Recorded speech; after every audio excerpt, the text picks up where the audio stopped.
समझ रहे हो?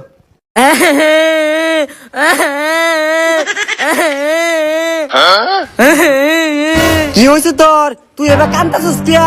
আব্বা কইতি তোমার পিতলা মধ্যে ঈদ গুলো দাল লাগতো না হে নুত্তা গায়া পড়ে গেতি গা এতে বেশি পিছলার মধ্যে আমরা স্কুলে গেছি। নতুন ডাস্টবিন দা, স্কুলে যা।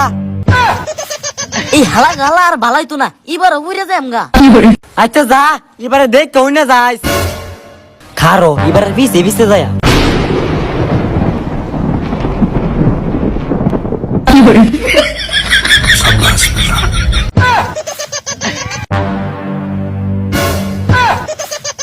হালার ঘরে হালা তোর বানে দিলাম না বালা, তোর লাগে কামার কহলে চালা।